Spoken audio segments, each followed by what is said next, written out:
ये है मेरा 10th का फाइनल मार्कशीट जिसमें मुझे सिर्फ 37% मिले थे, और ये है मेरा 12th का फाइनल मार्कशीट और इसमें मुझे 85% मिले हैं। इसके और इसके बीच के डिफरेंस को नोटिस करो।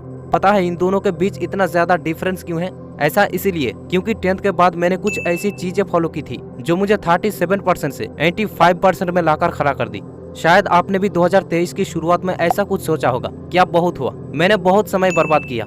इस बार 2023 में मैं अपनी डेली रूटीन को सही से फॉलो करूंगा। और एक पेपर में आप अपना न्यू ईयर रेजोल्यूशन भी लिखे थे, लेकिन उस रेजोल्यूशन को लगभग 1 से 2 महीने सही से फॉलो करने के बाद फिर से उस आभासी दुनिया में एंटर करके दिन भर मोबाइल स्क्रॉलिंग, पॉर्न, मास्टरबेशन और दुनिया भर की घिसी पिटी इंफॉर्मेशन देखकर अपना रेजोल्यूशन की धज्जियां उड़ा दी थी। एंड आई एम श्योर कि 2024 में भी आप अपना न्यू ईयर रेजोल्यूशन लिखे हैं और अभी उस रेजोल्यूशन पर आप एक नए जोश के साथ काम भी कर रहे हैं। लेकिन अगर आप अपना न्यू ईयर रेजोल्यूशन को एक फैंटास्टिक पैटर्न नहीं दिया तो ट्रस्ट में फिर से आप 1-2 महीने के अंदर बोर हो जाओगे और अपना रेजोल्यूशन को बीच में ही क्वाइट कर दोगे। 99% लोग अपना रेजोल्यूशन को इसीलिए क्वाइट कर देते हैं क्योंकि उनका जो रेजोल्यूशन है वे उसे फैंटास्टिक नहीं बना पाते हैं। और ये जो 1% लोग अपने न्यू ईयर रेजोल्यूशन को पूरा करते हैं वो अपना न्यू ईयर रेजोल्यूशन को सबसे पहले एक फैंटास्टिक पैटर्न देते हैं, इसलिए वो अपने रेजोल्यूशन को फॉलो करने में बोरिंग फील नहीं करते हैं। क्या गेम खेलते समय आप बोरिंग फील करते हैं? नहीं। लेकिन क्यों? ये भी तो एक काम है, इसमें भी तो आपका एनर्जी लॉस होता है। ऐसा इसीलिए क्योंकि गेम को फैंटास्टिक बनाने के लिए लेबल के रूप में पैटर्न का इस्तेमाल किया जाता है। इस वीडियो में हम जानेंगे कि आप अपना न्यू ईयर रेजोल्यूशन को बोरिंग से फैंटास्टिक कैसे बना पाओगे। मैं आपको 7 स्टेप बताऊंगा। अगर आपके पास टाइम नहीं है तो भी आप इसे पूरा देखने की कोशिश करो। अगर अच्छा नहीं लगे तो आप 3 स्टेप देखकर वीडियो को स्किप कर सकते हैं। स्टेप नंबर 1, एक क्लियर गोल सेट करो। आप जिस भी चीज को अचीव करना चाहते हैं उसे पाने के लिए सबसे पहले आपके पास उस चीज का पूरा रोड मैप होना चाहिए कि आज से मैं इस काम को करना शुरू कर रहा हूँ और साल के एंड में यहाँ से यहाँ तक पहुँचूंगा। 2024 जस्ट स्टार्ट हुआ है। अगर आज के डेट में आप कोई गोल सेट करते हैं और उस पर लगातार मेहनत करते हैं तो साल के एंड में आप उस गोल को अचीव कर लेंगे। और जब आप अपना लाइफ में किसी तरह वैल्यू ऐड करने में कामयाब हो जाओगे तो ऑब्वियसली आप बेटर फील करेंगे और अगले लक्ष्य के लिए आपको इंस्टेंट मोटिवेशन भी मिल जाएगा जो आपको 99% लोगों से बेहतर परफॉर्मेंस करने में मदद करेगी। सो एट फर्स्ट आप अपने लिए एक क्लियर गोल सेट करो।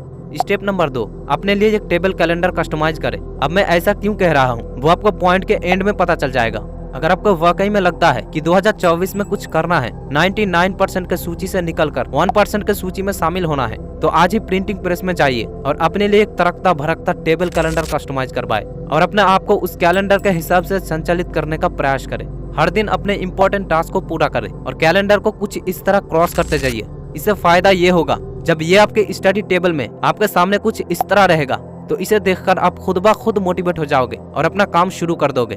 और इसे देखने के बाद जो मोटिवेशन आपके अंदर से निकलेगा वही रियल मोटिवेशन होगा जो लॉन्ग टर्म में आपके साथ जुड़ जाएगा। स्टेप नंबर 3, अलार्म के लिए वॉच का इस्तेमाल करें, मोबाइल का नहीं।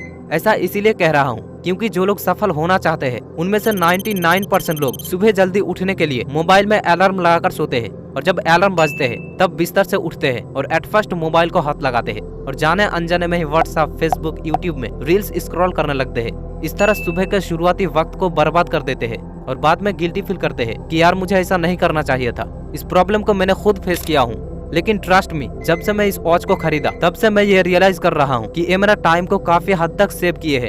अकॉर्डिंग टू रिसर्च 24 आवर्स में से सुबह के 2 या 3 घंटे बहुत ही प्रोडक्टिव होते हैं और जब इंसान अपनी प्रोडक्टिव समय को बर्बाद कर देते हैं तो उसका दिमाग चिड़चिड़ा हो जाता है और वो बाकी समय को भी टाल देते हैं। इसीलिए सुबह के 2 या 3 घंटे मोबाइल को हाथ मत लगाइए।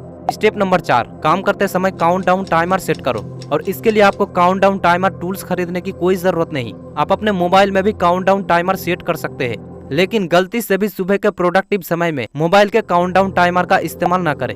एक रिसर्च में पाया गया है कि इंसान अपनी पीक एफिशिएंसी पर तब काम करता है जब उसके अंदर एक सेंस ऑफ इमरजेंसी आती है।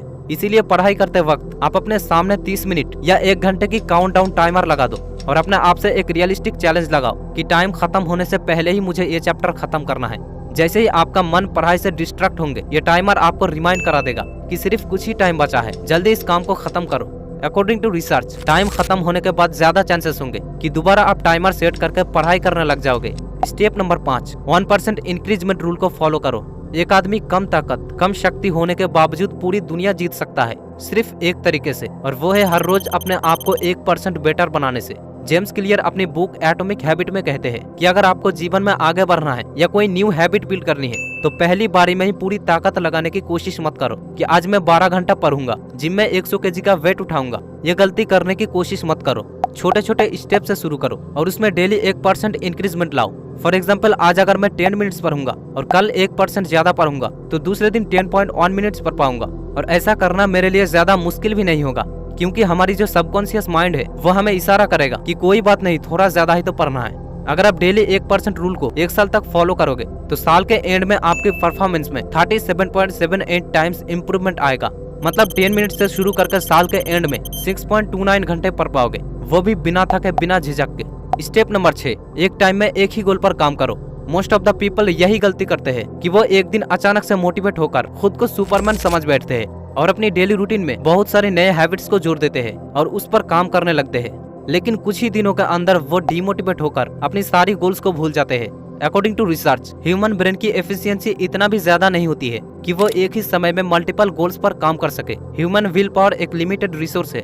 अगर आप बहुत सारी नई चीजें एक साथ करने की कोशिश करोगे तो ज्यादा चांसेस होंगे कि आप उनमें से कुछ भी नहीं कर पाओगे। मान लीजिए आप किसी को देखकर अपनी डेली रूटीन में 1 नहीं 2 नहीं 3 नए हैबिट्स को ऐड कर लिए और अचानक एक दिन किसी कारण तीनों हैबिट्स में से पहला हैबिट्स को नहीं फॉलो कर पाए, तो उस वक्त आपके ब्रेन आपको कहेगा कि चलो आज आराम कर लेते हैं और कल से तीनों हैबिट्स को सही से फॉलो करेंगे।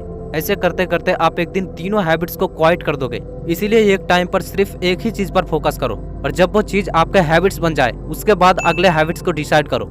स्टेप नंबर 7, बुरी संगति को बदलो। जैसे संगत वैसे रंगत, ये वाली लाइन भी आपने सुनी होगी। आप जो खाओगे, देखोगे, पढ़ोगे, संगति करोगे, मैं दावे के साथ कह सकता हूँ कुछ दिनों के अंदर आप वैसे ही बन जाओगे।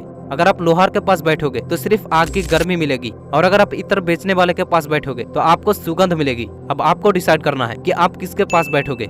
आप अपने हैबिट्स के गुलाम हो। आपके हैबिट आपका सक्सेस को तय करेगी। अपने आप को एक प्रोडक्ट की तरह सोचो किसी गाड़ी में खराब तेल जा रहा है तो वो गाड़ी कितना अच्छा परफॉर्मेंस करेगी, कितनी दिन तक चलेगी। ऑब्वियसली उसका एक्सपायरी डेट कम हो जाएगा। ठीक उसी तरह अगर आप अपने ब्रेन में खराब नॉलेज भरोगे तो आप धीरे धीरे वैसे ही बनते जाओगे। आप अपने अंदर जितना अच्छा नॉलेज भरोगे उतने ही अच्छे आप डिसीजन ले पाएंगे और आपका डिसीजन जितना एक्यूरेट होगा उतना ही एक्यूरेट आपका सक्सेस भी होगा। इसीलिए आपके फ्रेंड सर्कल में जितने भी नेगेटिव सोच वाले फ्रेंड्स है उसे पूरी तरह से अवॉइड कर दो।